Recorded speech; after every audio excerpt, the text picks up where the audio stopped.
Bonjour à tous, aujourd'hui nous avons le plaisir d'être accueillis par Philippe et son équipe aux Délices d'Alpage, à proximité de Morzine, plus précisément à SR-Roman pour ce tout premier épisode de notre podcast Inside RH.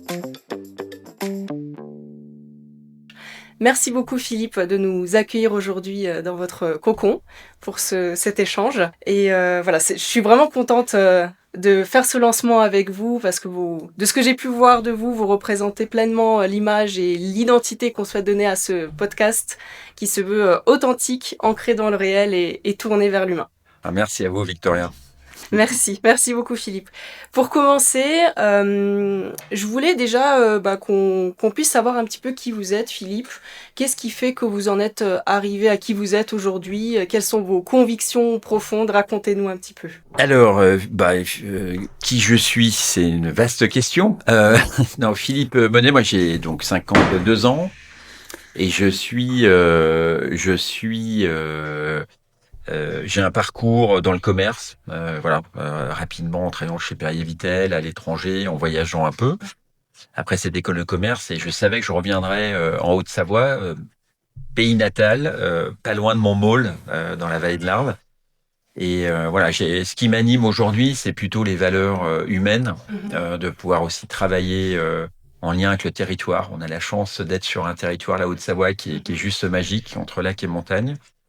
Et de pouvoir travailler autour des valeurs humaines, environnementales et à la recherche de sens. Pour moi, ça, c'est le plus important. D'accord. Et qu'est-ce qui fait que vous avez eu ces convictions, ces valeurs-là dans votre expérience de vie? Ça, c'est une très bonne question. Il faudrait que je pose la question à mes parents. Mais non, la conviction, je faisais beaucoup de sport. De sport. J'aime les gens fondamentalement.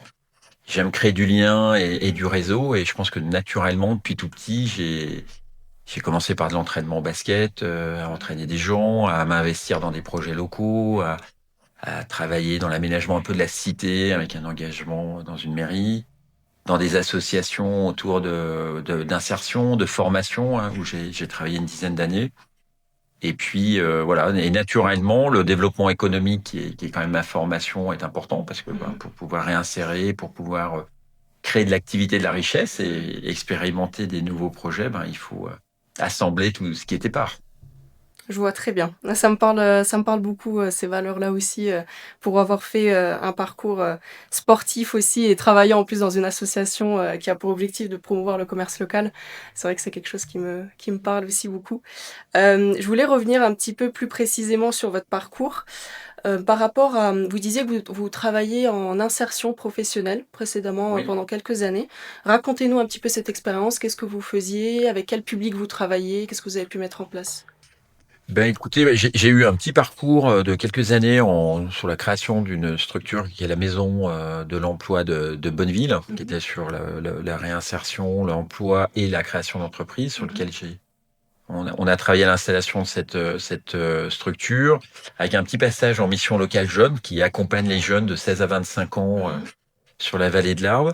Et ensuite, j'ai repris la direction d'Alvéole, qui est un chantier d'insertion basé à Saint-Pierre-en-Faucigny, avec des supports de formation autour de la rénovation énergétique des bâtiments, l'aménagement naturel.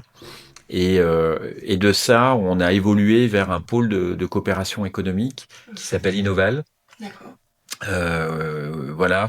Que l'on a créé il y a à peu près une quinzaine d'années, avec la vocation de développement de l'activité économique, sans oublier les personnes, sur de la reconversion, sur des choses qui accompagnent les nouveaux marchés, et avec des incubateurs pour pouvoir expérimenter des dispositifs économiques, sociaux ou environnementaux. Voilà. Donc, ce fil rouge dans mon parcours, il a toujours été présent. Et je crois que mon premier métier, c'est vraiment ça. J'aime être plutôt un facilitateur et arrêter de diviser par les différences, mais plutôt de se mettre tous ensemble sur des objectifs communs à forte vocation sociale, environnementale et économique. Parce que Et comme par hasard, qu'on soit en statut associatif, qu'on soit dans la sphère publique ou vraiment dans une entreprise privée, on se rend compte que le modèle économique, même quand on place l'humain et l'environnement au cœur, ben, ça devient un vrai atout et ça pulse le modèle économique aussi, quoi. Mmh. Voilà. Est-ce que vous pourriez approfondir un petit peu plus, cet aspect-là, vous, dans votre expérience, justement le fait de placer l'humain au cœur? Qu'est-ce que ça vous a apporté vous, personnellement et aussi dans tout votre parcours entrepreneurial finalement? Ben, c'est un peu le parallèle avec le sport. Mmh. Moi, je faisais des sports d'équipe. Je sais pas ce que vous faisiez comme sport, mais Aussi, dans les sports collectifs, on peut avoir les meilleurs joueurs du monde en individualité, ben, ils gagneront pas de match. mmh Quand on arrive à créer une cohésion, à tous travailler ensemble sur les forces du collectif, ben, on peut déplacer des montagnes. Et l'humain, l'humain, c'est une ressource. Souvent, elle est utilisée dans les modèles économiques depuis une cinquantaine d'années comme un coût. Oui, et ça a effectivement un coût, mais c'est d'abord une ressource. Et si on implique son équipe, si on travaille ensemble, on n'est pas dans ses propres certitudes, on a le tour de table en idées, en développement, en engagement, et forcément, ben, on n'est pas dans une logique à subir, on est dans une logique qui pousse vers le haut. Donc pour moi, voilà, l'humain, c'est nu du social euh, washing où il faut vraiment l'incarner et le mettre en œuvre dans son équipe. Partager aussi la ressource. C'est-à-dire quand au Délices d'Alpage, on a une toute petite équipe, comme une famille, mais on partage des décisions, on partage les évolutions, les différences de chacun apportent aux autres. Voilà. Et puis on en fait quelque chose qui nous pousse tous collectivement vers l'avant. Et on va aussi sur du partage de valeurs, c'est-à-dire qu'on est en toute transparence dans le modèle économique. Et ben la performance ou nos succès, on les partage aussi, quoi. Voilà. Mmh. Donc on avance et on grandit ensemble. Et comment vous le mettez, concrètement en place dans votre entreprise? Si vous deviez un petit peu, illustrer, pour les personnes qui nous regardent et qui nous écoutent? Ben concrètement, c'est des dizaines et des dizaines d'échanges tous les jours au quotidien, de respect, de co-construire ensemble. Quand on a notre pause le matin, quand on mange ensemble, quand on est sur des projets, ben on se met autour de la table tous ensemble. Je peux être le patron, comme on dit, j'aime pas ce mot-là, mais on avance sur les décisions stratégiques tous ensemble. Si je vous donne un exemple encore plus concret, on travaille aujourd'hui sur un nouveau site de fabrication Mmh. depuis 2 ans sur Châtillon-sur-Cluse. Et ben depuis 2 ans, on travaille tous ensemble à ce projet en dessinant les plans, les usages, les activités qu'on va mettre en œuvre. Et c'est des échanges réguliers en permanence, en fait. Voilà. Donc je sais pas si je réponds pleinement à votre question, mais en fait, c'est pas tant une théorie, c'est plutôt une mise en pratique au quotidien, dans le respect, l'écoute. Voilà, on a une personne dans l'équipe qui a des problèmes de santé, et qui est intégré, qu'on aurait pu prendre en le subissant, mais en fait, sa différence, j'ai envie de dire, elle nous a apporté énormément. Il a fallu l'adapter collectivement pour qu'on soit transparent sur les problématiques de cette personne. Et puis très rapidement, c'est devenu une force pour l'équipe parce qu'elle a été intégrée pleinement. Et puis, sa différence nous permet de structurer de façon très cadrée plein de choses. Donc c'est parfait. Donc finalement, vous diriez aussi que de connaître son équipe permet aussi de les fidéliser et d'aller plus loin, en fait, ensemble? Bah ouais, ouais. Alors je sais pas vous ou le caméraman qu'on ne voit pas, mais enfin tout le monde. Je pense qu'on a tous envie de vibrer dans la vie et quand on subit les choses, ça nous rend malheureux. Donc voilà, enfin on fait pas trop de différence entre la vie de tous les jours dans l'équipe. Voilà, c'est pas une théorie, c'est pas quelque chose de descendant, c'est quelque chose de remontant dans le partage. Et là, on découvre plein de choses et moi, je peux avoir la chance, même si je bosse pas mal et qu'on bosse tous pas mal parce qu'on a un vrai engagement sur la structure. Mais au-delà d'une structure, j'ai au moins 2, 3 fois la chair de poule par jour. Voilà, parce que ça a tellement de sens. Ben ça, c'est comme avec ses amis, en amour, dans tout le. Quand on se fait plaisir, on n'a plus l'impression de travailler en fait. Et dans cet environnement, on va dire, d'échange et aussi, on va dire, de proximité humaine, j'imagine qu'il y a eu aussi parfois des limites qui ont peut-être été franchies, humaines ou peut-être pas forcément. Parce que c'est vrai que quand on peut échanger avec, d'autres entrepreneurs ou des managers ou des dirigeants d'entreprise, ils peuvent avoir eu, affaire, on va dire, à des limites qui ont été dépassées parce que, soit ils ont pas réussi à placer leurs propres limites, et que c'est allé un petit peu plus sur le personnel. Comment vous faites pour faire ce mélange, mais en même temps de faire cet équilibre et ce lien en fait entre qu'est-ce qui est professionnel. Là, je suis Philippe, le dirigeant d'entreprise, et là, je suis Philippe à qui vous pouviez aussi vous confier, peut-être un ami. Alors, c'est une très très bonne question. Et le sujet est super intéressant. Alors, on se vous voit Mm. avec l'équipe. Pas parce que il y a la hiérarchie qui pose un peu les choses, mais moi, ça me permet de mettre mes propres limites parce que je suis tellement à tout mélanger que en réalité, ça pose un peu les choses. Euh, Ensuite, on échange sur les éléments et comme on co-construit le projet, c'est souvent quand on a des stagiaires, on prend 2 ou 3 stagiaires en général par an au Délices Alpages sur la partie technique alimentaire avec des ingénieurs ou en école de commerce ou sur de la communication. Ben, souvent, cette proximité un peu à l'américaine Mhm. ou à l'anglo-saxonne, elle déstabilise un peu dans notre société française et souvent les jeunes très rapidement me tutoient.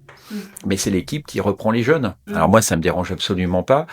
Et j'ai envie de dire, faut pas avoir peur de ces limites-là, parce tant qu'on respecte les gens et qu'on est dans son rôle, mais sans en jouer un, Mhm. c'est là où l'équilibre, à mon avis, il est et la frontière peut être.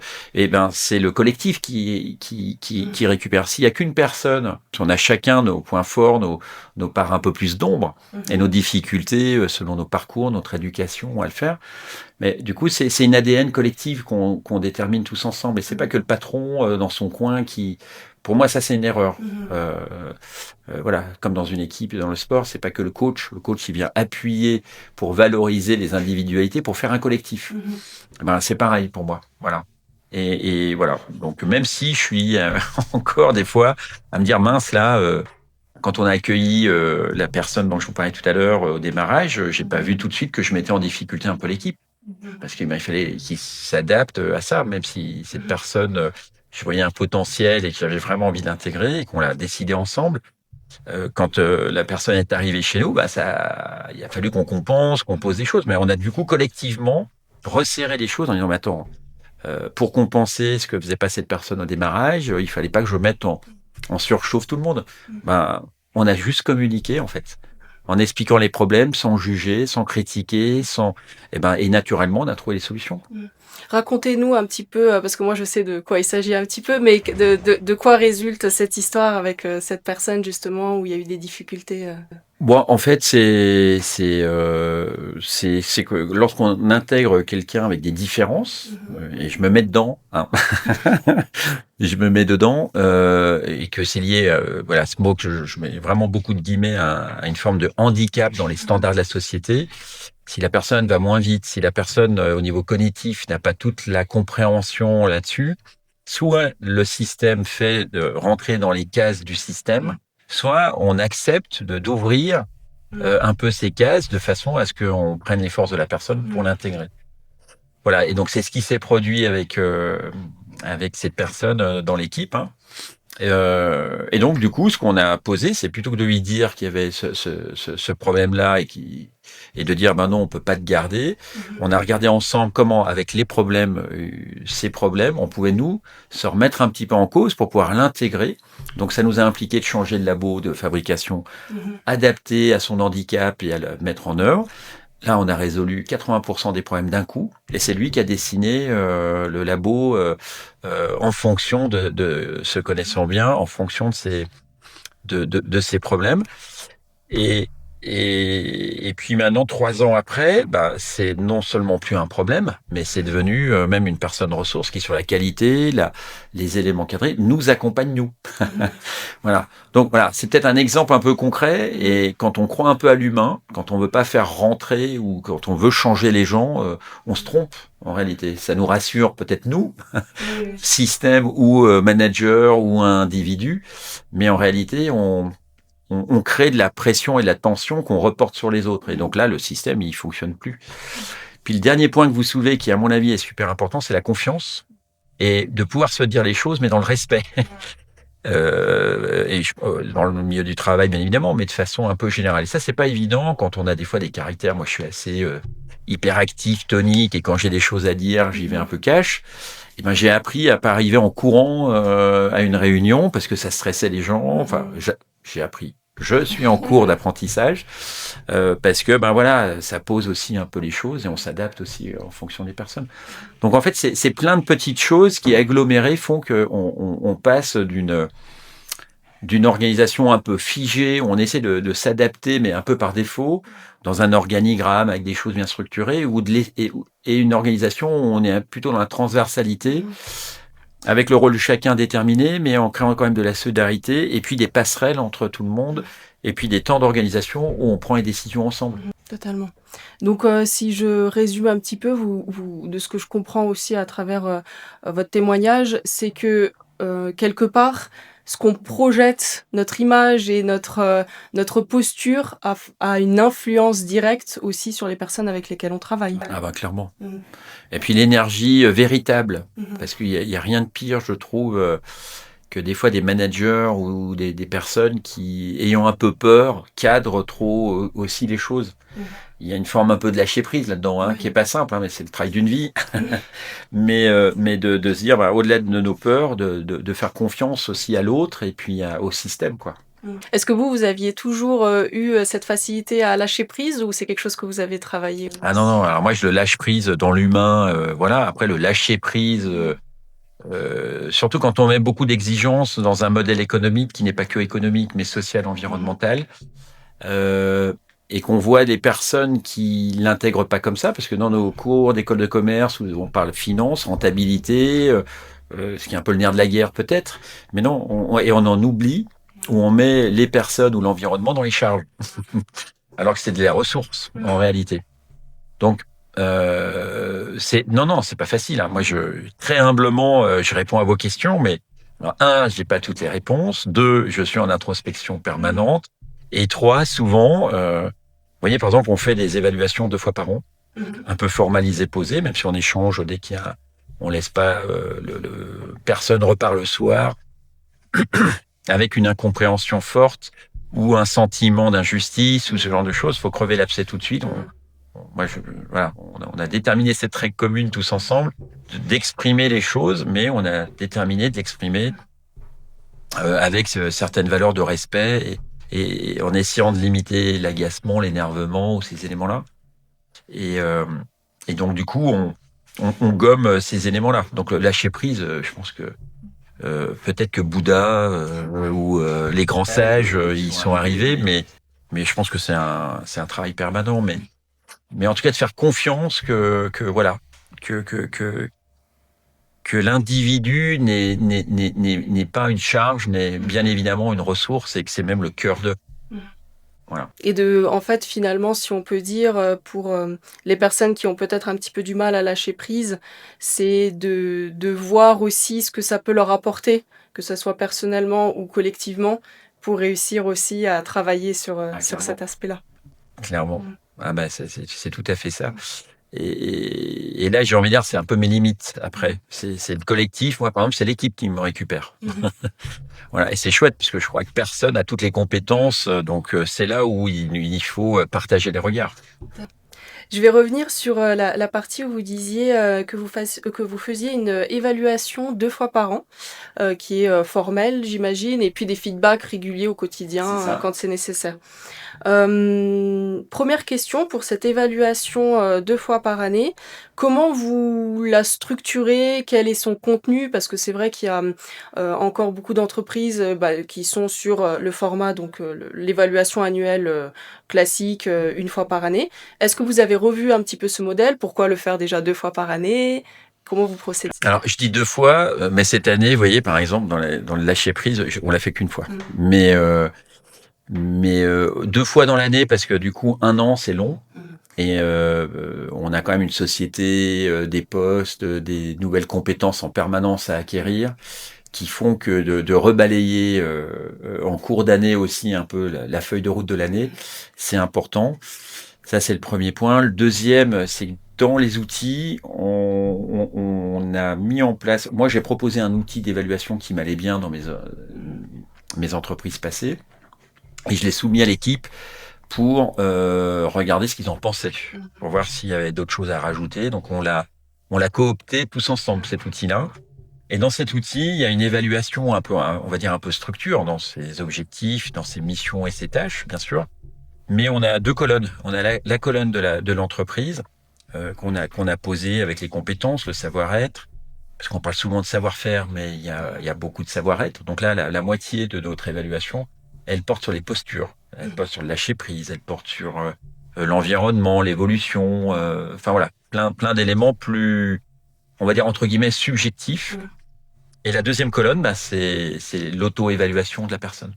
Voilà. Donc c'est-à-dire qu'on a une double lecture, et puis on a notre troisième colonne qui, à la fin de l'entretien, bah, détermine un peu quand on n'est pas tout à fait d'accord le pourquoi du comment, bah, parce que c'est hyper enrichissant justement de voir pourquoi la vision de la structure ou la vision de la personne est différente.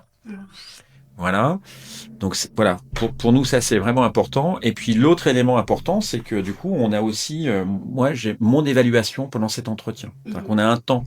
On commence par la personne, comme ça c'est fiché dans le marbre, il n'y a pas de problème. Mais je me fais évaluer moi aussi avec ma grille d'évaluation sur de plus arriver en courant, des fois d'être un peu tonique parce que dans les éléments pour que moi aussi j'ai un retour de l'équipe sur en tant que manager ou en tant que collègue comment je je suis perçu par l'équipe, sinon c'est pas juste. Et voilà. Donc du coup c'est remontant aussi. Voilà. Et ça, c'est le fait de faire cette double évaluation, on va dire réciproque. Pour vous, qu'est-ce que ça vous a apporté? Est-ce que peut-être la première évaluation qui vous concernait, ou à un moment donné, il y a peut-être un moment qui était peut-être plus difficile à gérer? Est-ce que vous avez eu un jour peut-être un feedback que vous attendiez pas ou Ah oui, pas oui, oui. forcément? Alors, on s'y attend toujours inconsciemment, Oui. parce qu'on connaît nos parts d'ombre en général quand même. Mais oui, oui, oui, oui, ça arrive régulièrement. Mais alors, souvent, enfin, ça arrivait régulièrement lors de l'évaluation. Mais comme on est maintenant sur de la communication un petit peu cash tout de suite, puis on est une petite équipe dans un petit espace, donc on se côtoie 100 fois, on se croise, on discute, on se donne une info, on transmet. Donc maintenant, elles sont plus gérées dans l'éval. On fait un bilan de l'éval de cette année avec voilà, mais ça se gère tout de suite en fait. Donc c'est plutôt un marqueur pour voir si on s'améliore quoi. Voilà. Très bien. Donc Comment vous avez fait pour le mettre en place la première fois? Comment ça avait été perçu par les équipes? très compliqué, Oui. extrêmement compliqué. Et ça, c'est une de mes difficultés parce que quand on veut faire du participatif et impliquer tout le monde, on attend que tout le monde s'implique parce que on sait qu'on libère la parole, mais tout le monde n'est pas euh, avec des réflexes d'oser dire. C'est comme le droit à l'erreur. Ça fait partie dans la charte consigne d'intégration. Le droit à l'erreur est complètement posé dans nos valeurs et quand on a le contrat de travail, on a deux droits documents qui expliquent un peu l'ADN et les valeurs de. Mais j'étais un peu surpris parce que c'était la première fois que l'équipe évaluait le patron. On m'a dit, mais si j'évalue le patron et si je vais lui dire, mais il va me saquer derrière. Enfin, il y a des réflexes un peu dans la société où les patrons gagnent du pognon sur le dos des salariés. Les patrons veulent toujours presser le citron. Enfin voilà. Donc on a mis 2 ans. Hein. On a mis 2 ans. On a fait les outils, on les a co-construits, on a posé. On a vraiment mis 2 ans à ce que ça commence à devenir fluide. Donc la difficulté, elle est là. C'est de tenir compte aussi de chacun.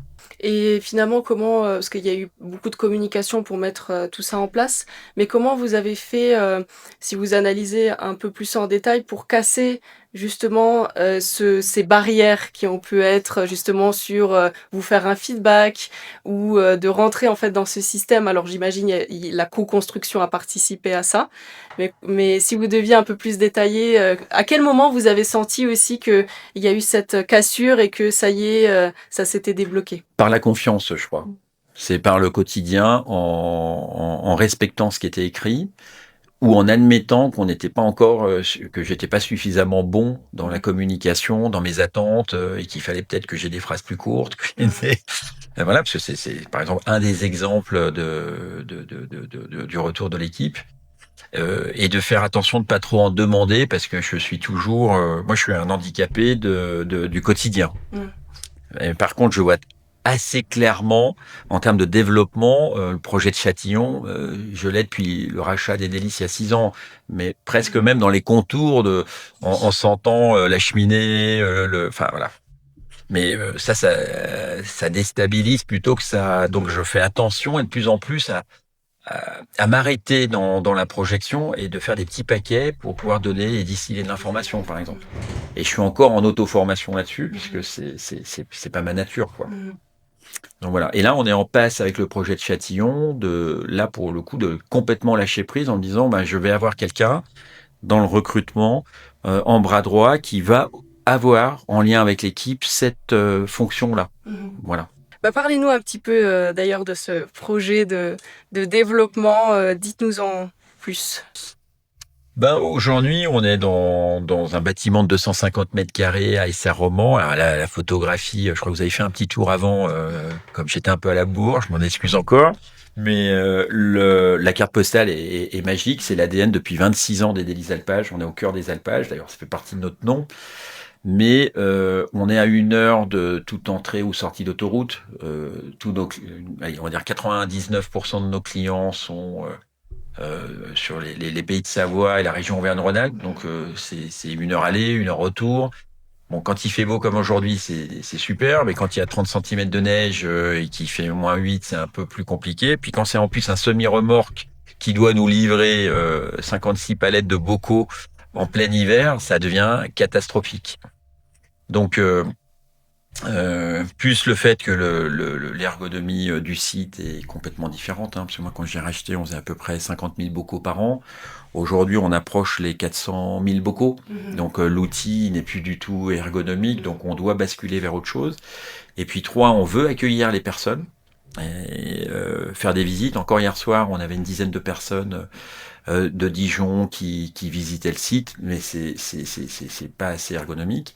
Donc on va déménager mois de juillet l'année prochaine sur Châtillon-sur-Cluse avec justement, et on a travaillé pendant 3 ans avec l'équipe là-dessus, à déménager notre fabrication pour avoir une vraie marche en avant, pour avoir de l'ergonomie au poste de travail. On va avoir des tables qui seront réglables en hauteur pour des grands dadais comme moi ou pour des personnes normales. On va pouvoir automatiser le stockage de nos palettes et un certain nombre d'éléments. On va rester des artisans dans le fait main, mais tout le côté manutention, on va le gommer. Voilà. Et puis à côté, on s'est dit, ben, on va au col de Châtillon, on va être sur le rond-point du col de Châtillon, donc il y a un lieu de passage très très important au niveau touristique, mais pas que. Et on s'est dit, ben tiens, on va saisir l'opportunité de ce terrain pour faire une halle gourmande, un endroit où on va pouvoir trouver du génépi, que des bons produits locaux artisanaux, nos produits, mais pas que, du fromage, de la viande, des biscuits. Voilà, tout ce qu'on peut trouver quand on fait ses courses, mais vraiment local et de qualité. Et puis un endroit un peu festif pour accueillir les personnes, que ça soit un autocar complet de personnes, des touristes, des locaux, avec de la scénographie sur nos montagnes, sur la gastronomie de montagne et la nature. Et justement renforcer, créer du lien pour pouvoir les accueillir correctement. Donc sur de l'afterwork, sur du séminaire, sur des cours de cuisine. Enfin, ça va être un lieu multi-tâches. Voilà, une sorte un peu de pôle ressources sur l'alimentation de montagne et les circuits courts. Et donc une expérience complète, autant pour les visiteurs que pour les collaborateurs finalement. Complètement. Mmh. Avec un vrai challenge et un vrai défi d'avoir quelque chose où on se sent bien comme à la maison. Mmh. Voilà, chaleureux, simple, authentique. On veut pas quelque chose de brillant dans du marketing. Voilà, je pense que c'est fini ça. Et puis ça nous correspond pas. Et qui amplifie le lien, que ça soit avec les acteurs économiques, politiques, les acteurs de l'insertion et de la formation. On aura un parcours métier sur les 18 métiers de l'alimentaire et de l'agroalimentaire. C'est-à-dire qu'on va servir du site avec de la scénographie et des visites pour les collégiens, les lycéens, ou voilà. On est en train de travailler avec le lycée hôtelier, avec 2-3 acteurs, pour faire en sorte que ça soit pratico-pratique. Et que ça soit pas que théorique dans un lieu d'expo ou un forum de l'orientation, c'est très bien, hein, mais qu'on soit un peu un support concret où le métier, on verra le cariste, on verra le cuisinier, on verra la personne qui est en conditionnement, on verra la personne à la vente. Enfin voilà, on a vraiment la chance en plus sur nos métiers là d'avoir l'ensemble de la chaîne valeur sur l'alimentation. Voilà. Et puis nous échanger et apprendre, hein, parce que ça va pas que nous vers eux, c'est aussi on apprend énormément, hein, parce que je l'ai pas dit en fil rouge sur toutes vos questions, mais en fait c'est le retour de tout le monde. C'est plus considérer un client comme un simple client qui doit acheter nos produits, mais que ça devienne un ambassadeur. Donc pour ça, il faut être transparent avec lui, vendre au juste prix, pas lui mentir et l'impliquer dans l'acte d'achat. Mmh. Finalement, ambassadeur, pour, les personnes, les visiteurs qui viennent vous voir, mais aussi pour les collaborateurs, dans Complètement. les 2 sens. Donc voilà, et on est tous un peu vecteurs de ça, quoi. Mmh. Et donc si, je vois un petit peu, finalement vos valeurs de marque, de la marque et de vos produits en fait d'Hélice d'Alpage, se retranscrivent aussi dans votre culture managériale? Oui, oui, Totalement. tout à fait. Mmh. J'avais pas vu ça sous cet angle, mais oui, oui. Mmh. On travaille avec des agriculteurs locaux en circuit court. On est transparent sur ce que l'on fait. On le fait à la main avec beaucoup d'amour pour pouvoir le traduire. On met pas de conservateurs ni d'additifs. Oui, oui, oui, on est transparent et voilà, on essaie de s'améliorer en permanence. Faire l'aller-retour entre tradition, nos vieilles recettes perdues qu'on veut remettre au goût du jour, mais aussi sans se couper de la modernité, quoi. Totalement. Ouais, ouais. Et justement, donc j'imagine, vous allez avoir un fort développement humain avec ce projet. Vous parliez aussi d'une personne qui serait avec vous sur l'aspect recrutement. Comment vous allez gérer justement ce passage des délices d'alpage, 4 personnes, à une plus grosse structure et aussi dans le recrutement? Comment vous voyez les choses? Ah, c'est encore une excellente question. Alors j'ai plus de questions que de réponses pour l'instant là-dessus, mais on pourra échanger en off après. Moi, je le vois aujourd'hui avec...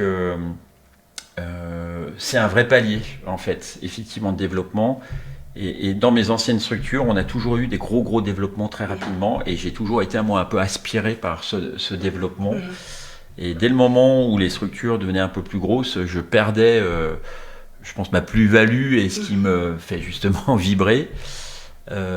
Et donc là, on est en train d'anticiper avec 2-3 partenaires, France Travail, Cap Emploi, avec qui j'étais au téléphone tout à l'heure, à faire comme on a fait avec nos plans et comme on le fait avec l'équipe, à poser un organigramme d'activité, les valeurs, les fiches de poste, sans les figer, mais en ayant quand même le squelette, de façon à ce que les personnes qui vont intégrer le projet dans la notion de savoir-être et dans cet ADN des délices d'alpage, voire même qu'on noircisse le tableau pour être sûr qu'elles ne partiront pas en courant en arrivant, et de structurer les choses de façon à avoir des personnes différentes et qui auront leur place. Moi, je dis toujours, on a 80% d'un poste, et puis en fonction de la personne qu'on a en face de soi, soit on essaie de faire rentrer les 20% que la personne n'a pas, et on se coupe de toute son expérience et des qualités, ce qu'elle peut apporter, soit on laisse cet espace qui vient se régler dans l'organisation. Donc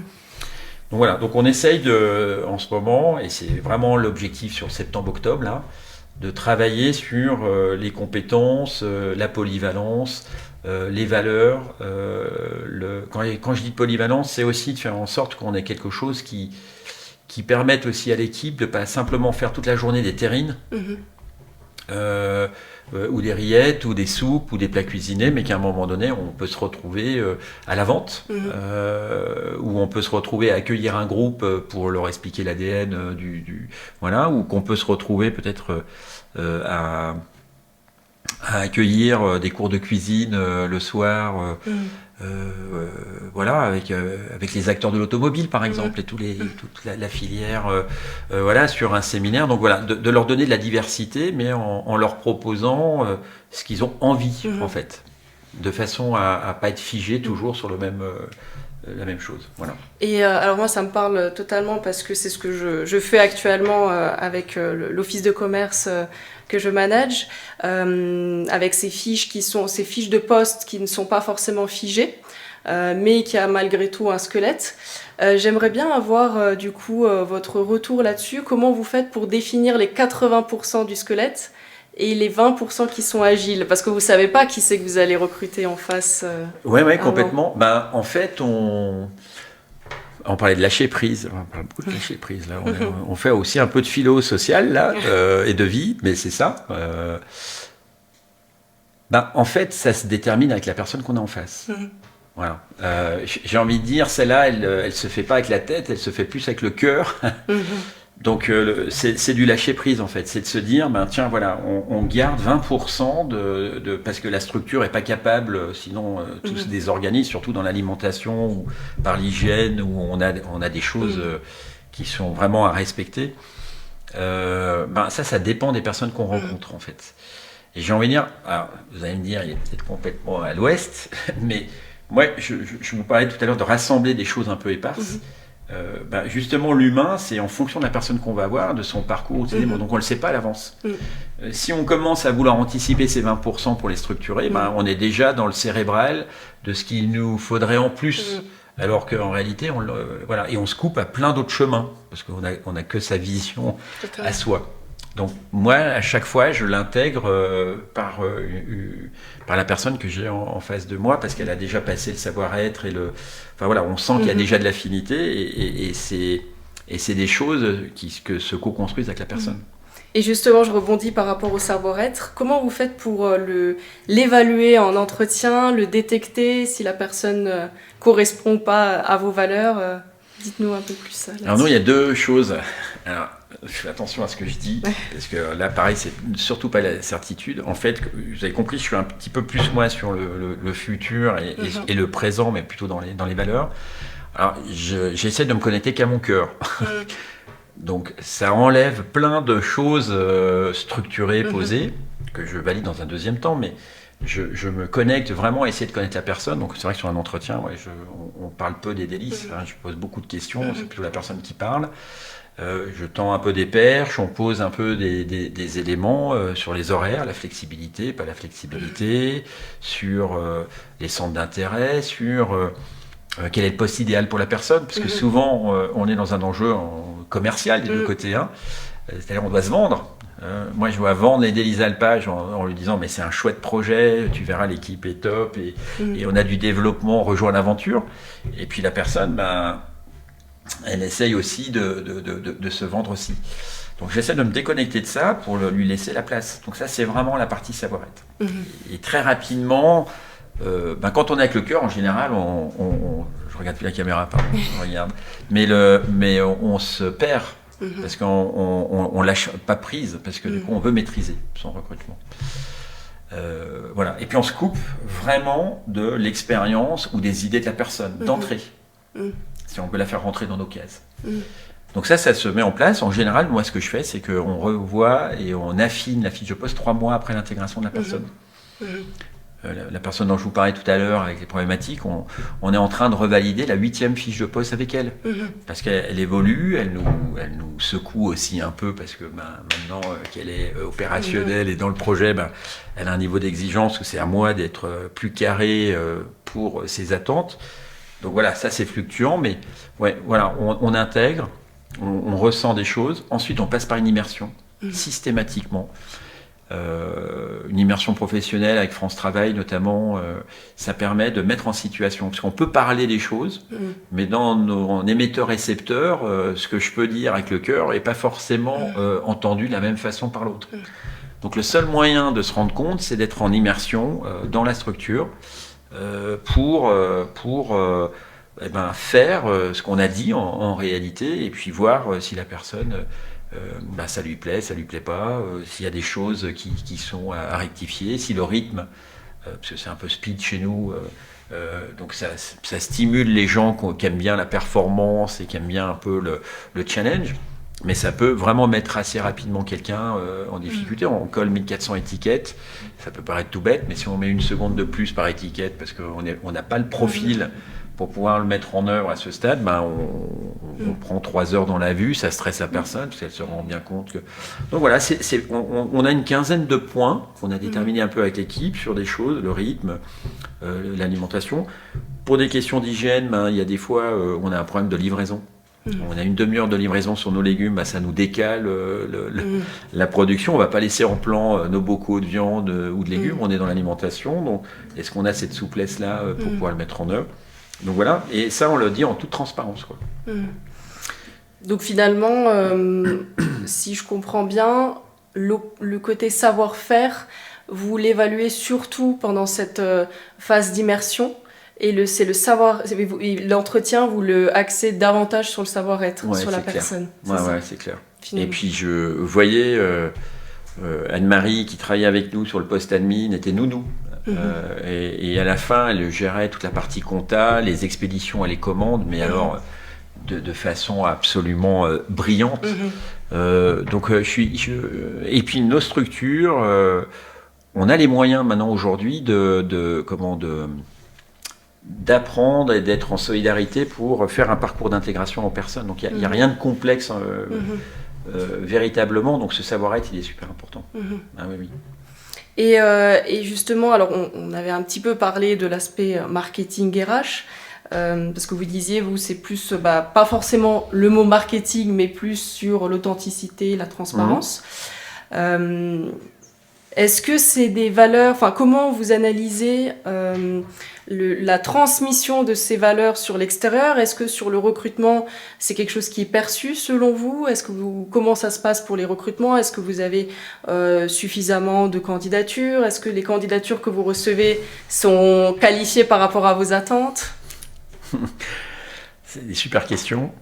Je vais essayer d'être plus synthétique dans mes réponses, parce que là, il y en a 3 en une. Ouais, le côté marketing, encore une fois, il enferme. Donc c'est pour ça que j'ai un peu plus de mal. La simplicité, l'authenticité, c'est de rien cacher. Il vaut mieux surprendre que décevoir. Donc du coup, on va plutôt noircir le tableau au démarrage, plutôt que d'essayer de marketer un truc alors que la personne peut être déçue derrière. Donc ça, c'est la première réponse. La deuxième, on reçoit, quand j'ai repris en 2019 la structure, on n'avait quasiment aucune candidature. On envoyait une offre, alors on est au sommet de la montagne, il y a des difficultés de recrutement, d'accès, le prix des logements, je crois qu'on cumule pas mal de choses ici, et on n'avait absolument personne. Ensuite, on a commencé à communiquer les valeurs en mettant un site internet, en les incarnant et en le posant. Et depuis maintenant 3-4 ans, on a, même chez les jeunes ingénieurs ou en école de commerce ou de communication, mais là, on a peut-être reçu cette année 200 candidatures pour un poste en marketing, communication et commercial. Et moi, je suis persuadé que ça y est, ça commence à filtrer par nos outils, par les réseaux, Insta, qu'on a commencé à mettre en œuvre. Et qu'on a beaucoup de gens qui ont envie et qui ont compris qu'ils pouvaient avoir une structure qui porte des valeurs. On ne fait pas de l'armement aujourd'hui ou des choses. On a des choses dans le partage, c'est de la nourriture. Donc voilà. Et qu'on avait une équipe qui était dans la solidarité, qui n'allait pas dire à un moment donné, mais attends, mais ça, c'est pas à moi de le faire, c'est à toi. Voilà. Le milieu du travail, des fois, il n'est pas toujours. Et que là, il y a aucune négociation pour intégrer des gens qui sont dans l'individualité ou qui jouent perso. Ça peut pas. Et du coup, on a de plus en plus de personnes aujourd'hui qui se positionnent. On a un petit souci aujourd'hui pour anticiper la phase de Châtillon-sur-Cluse, c'est que nous sommes domiciliés dans le Chablais. Et donc forcément, les gens, quand ils voient et qui répondent à une offre d'emploi, ils sont chablaisiens, mais quand on va déménager dans l'autre vallée, dans 2 vallées, Châtillon, dans l'anticipation, on n'a pas de code ROM ou d'identification un an avant, qui vont nous permettre de toucher aussi les personnes qui sont plutôt en proximité sur la vallée du Gifre et la vallée de l'Arve. Voilà. Mais à part ça, on a véritablement de plus en plus... on n'avait aucune candidature spontanée, on a une 50aine de candidatures spontanées par an. Donc, pour nous, ça, c'est aussi des indicateurs intéressants. Voilà. Et si vous deviez analyser concrètement comment s'est fait, on va dire, ce passage où vous aviez aucune candidature à 50 candidatures spontanées, comment vous analysez finalement la transmission que vous avez pu avoir? Vous parliez de vos outils, de votre plateforme, réseaux sociaux, sites, mais concrètement, comment vous avez fait pour retranscrire vos valeurs, sans forcément faire du marketing, mais en toute transparence via ces outils pour que ça soit vraiment perçu et compris de l'extérieur? Bah, en fait, on a verbalisé nos valeurs dans les écrits, par nos posts, parce que moi je l'analyse comme ça. Et puis on a de plus en plus un bouche à oreille des anciens salariés, stagiaires, de nos prescripteurs et de nos partenaires, parce on a pas mal de partenaires autour de nous, qui font que du coup cette hyper communication et le fait je pense, hein, je mets plein de guillemets parce que c'est compliqué de parler de ça à la place des autres, mais où beaucoup de gens parlent de nous en fait et en parlent. J'ai le sentiment en tout cas en disant mais tu peux aller là-bas parce qu'ils portent certaines valeurs, ils sont relativement ouverts dans la et je pense qu'il y a un bouche à oreille qui se fait. Je vois, là, on a eu 2 candidatures par le biais de la responsable de l'Office du tourisme. Une fois par an, on ouvre quelques terrines, on fait un point de l'année écoulée avec tout le monde, et elle nous oriente pas simplement des personnes chez nous, elle nous oriente aussi des personnes qui sont en CDD, qui après disent, mais attends, est-ce que moi je pourrais venir voilà. Et on sent qu'au-delà des compétences techniques, de plus en plus, enfin ça c'est ma perception, hein, mais il faudrait demander aux gens. C'est plutôt ça que recherchent un espace un peu de confiance et puis des valeurs et une activité qui porte des choses dans la simplicité, l'authenticité, je pense.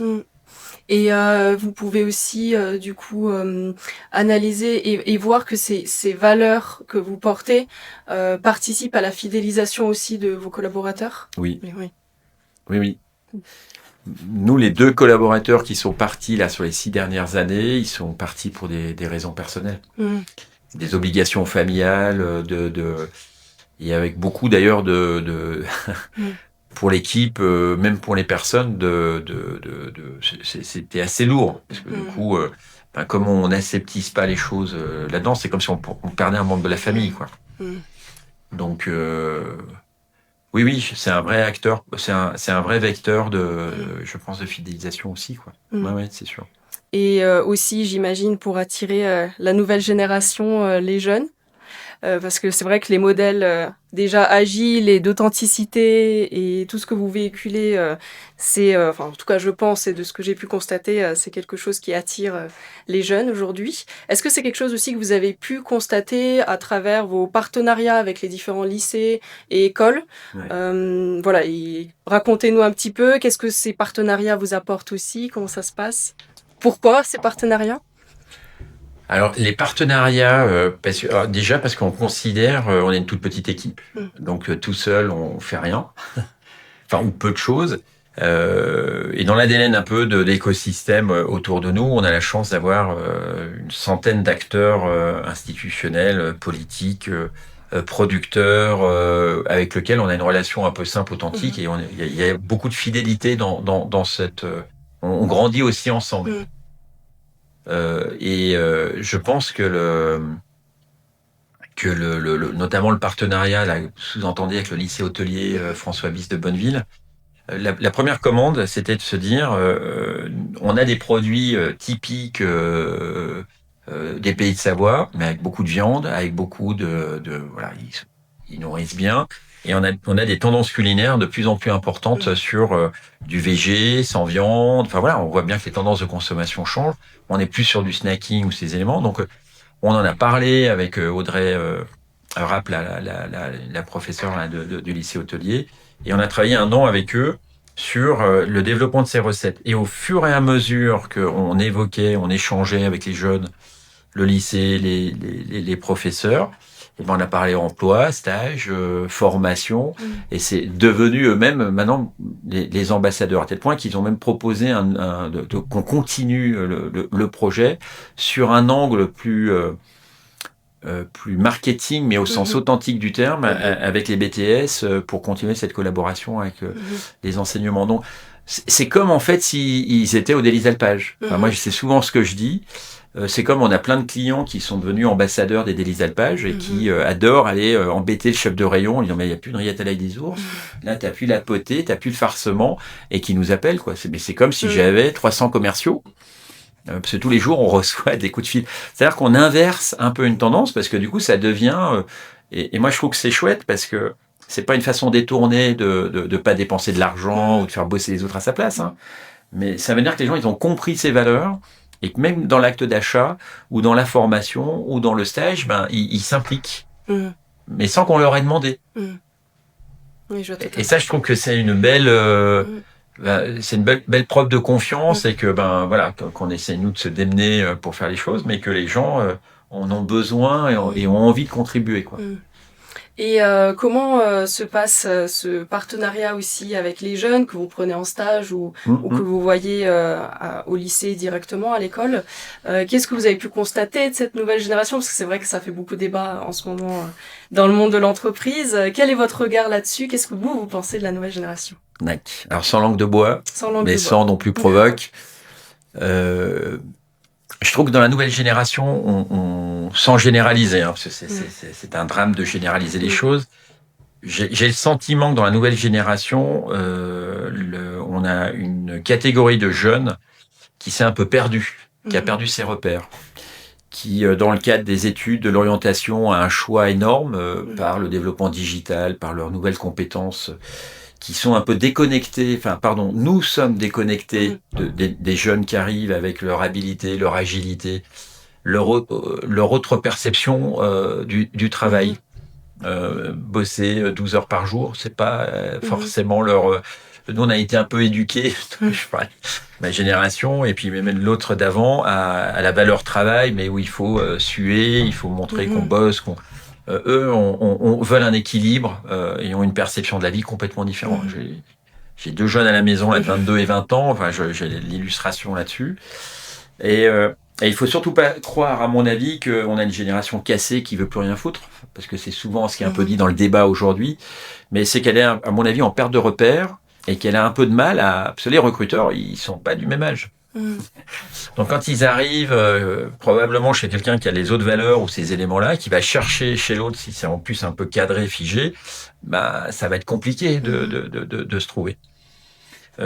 Après, on a des jeunes aujourd'hui, alors moi je dis un tiers, mais peu importe, mais en tout cas une deuxième catégorie de jeunes qui ont enclenché des choses, qui sont dans les deux, qui ont compris qu'ils avaient plein de choses et qu'il fallait faire un pas vers le marché du travail aujourd'hui et qui pourraient peut-être agir en rentrant dedans. Ils n'étaient pas forcément d'accord sur tout, mais qui vont agir dedans. Et la plupart du temps, quand ces jeunes viennent en stage ou en immersion chez nous, on se rend compte que très rapidement, ils sautent dans le navire, quoi. Ils sont dans la notion d'engagement et que ça gomme complètement ce qu'on peut dire sur des jeunes qui veulent pas forcément s'engager.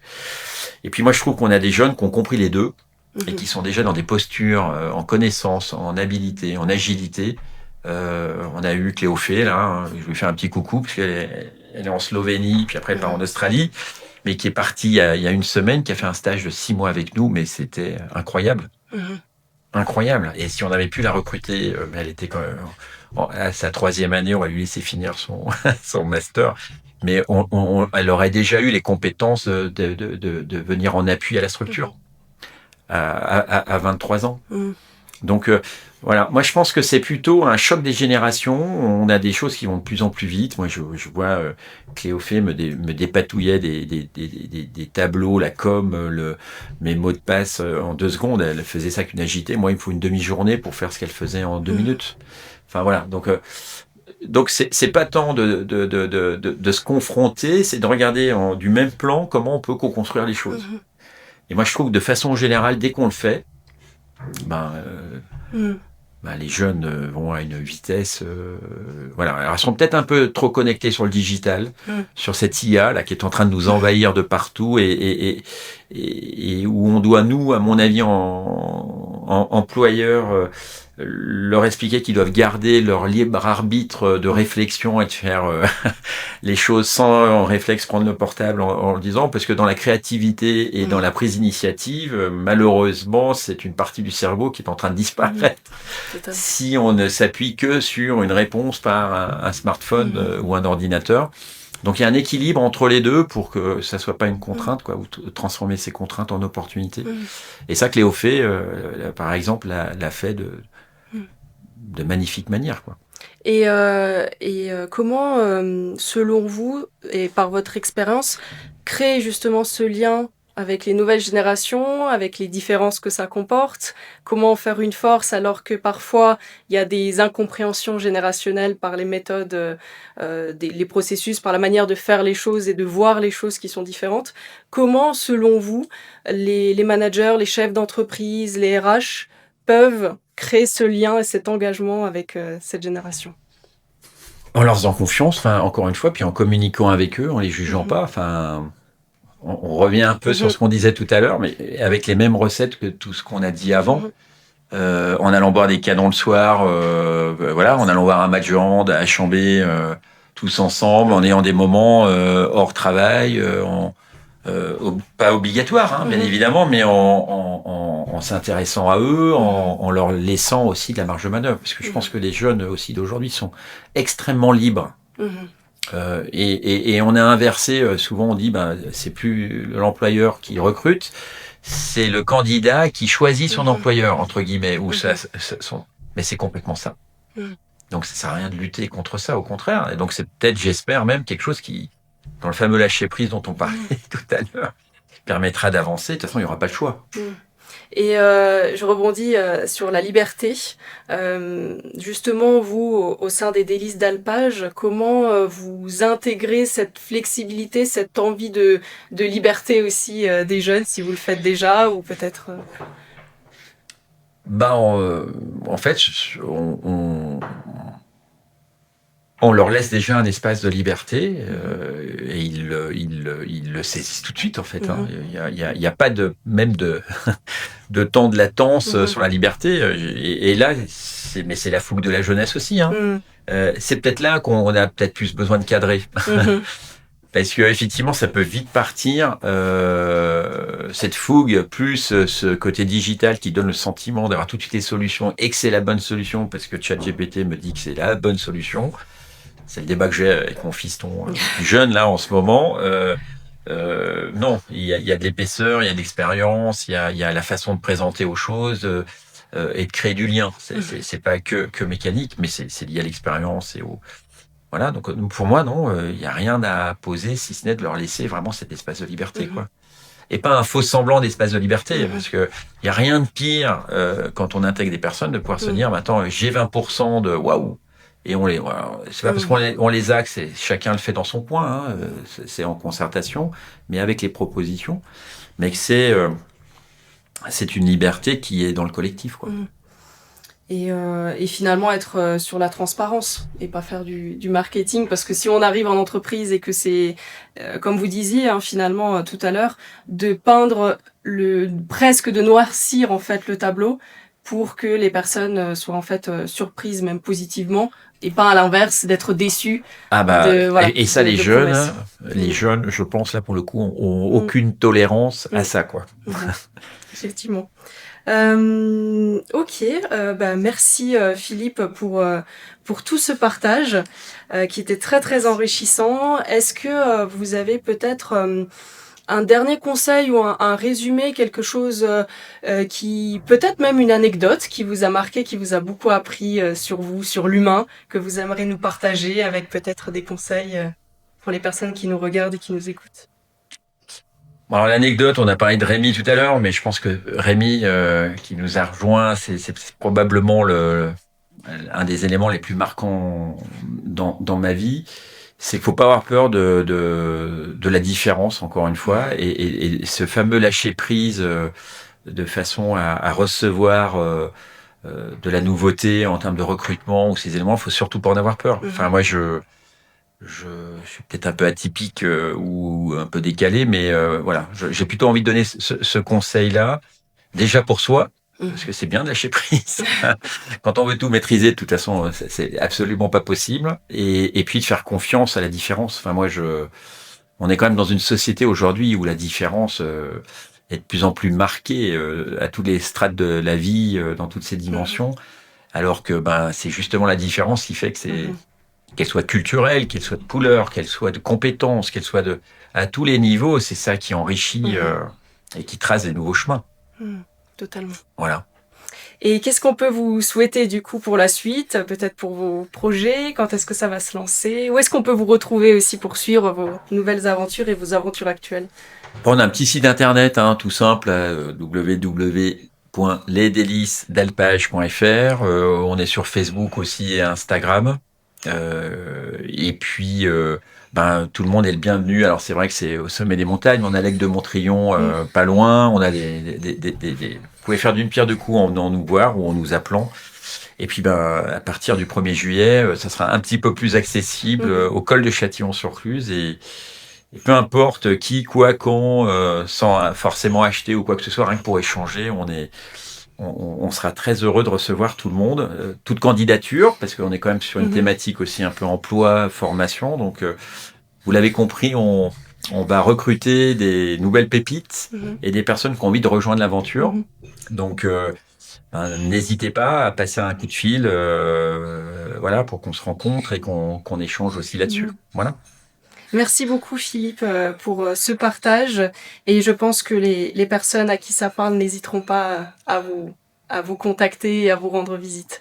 Merci, Victoria. Merci beaucoup à vous tous, en tout cas pour, votre écoute, et de nous avoir regardés aujourd'hui. On espère que ce podcast vous a été, utile.